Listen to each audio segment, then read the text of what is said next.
रमज़ान सिर्फ इबादत का महीना नहीं होता, ये आसमानी सिस्टम का डीप फेज होता है। इस्लामिक सोर्सेज के मुताबिक रमज़ान के शुरू होते ही अपर रेल्म्स एक्टिवेट हो जाते हैं। आसमान पैसिव नहीं रहता, वहाँ ट्रैफिक बढ़ जाता है। फरिश्तों की मूवमेंट तेज़ हो जाती है, जैसे कोई लार्ज स्केल ऑपरेशन स्टार्ट हो गया हो। रिवायात बताती हैं कि इस महीने आसमान के दरवाजे खोल दिए जाते हैं। इसका मतलब ये नहीं कि कोई दरवाज़ा फिजिकली खुलता है, बल्कि एक्सेस रूल्स चेंज हो जाते हैं। रहमत के लिए रेजिस्टेंस कम, दुआ के लिए डिले कम, मगफिरत के लिए थ्रेशहोल्ड लो। फरिश्ते आम दिनों में सिर्फ ऑब्जर्वेशन और रिकॉर्डिंग करते हैं। रमज़ान में उनका रोल एक्टिव एग्जीक्यूशन का हो जाता है। नीयतें स्कैन होती हैं, दुआओं को प्रायोरिटी मिलती है और हर अमल को वेट के साथ प्रोसेस किया जाता है।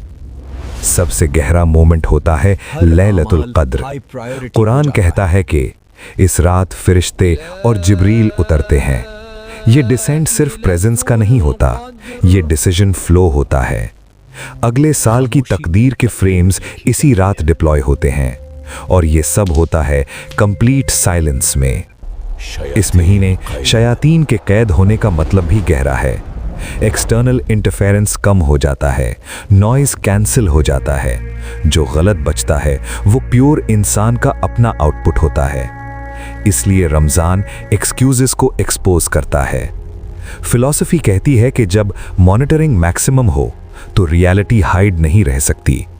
रमज़ान में इंसान महसूस करता है कि वो सिर्फ खुद के सामने नहीं, बल्कि आसमानी सिस्टम के सामने खड़ा है।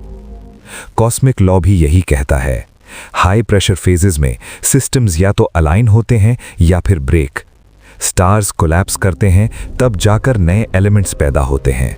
रमज़ान भी वही कोलैप्स है, नफ्स का। इसलिए रमज़ान आसमान के लिए कोई इमोशनल इवेंट नहीं, ये एक शेड्यूल्ड कॉस्मिक प्रोसेस है।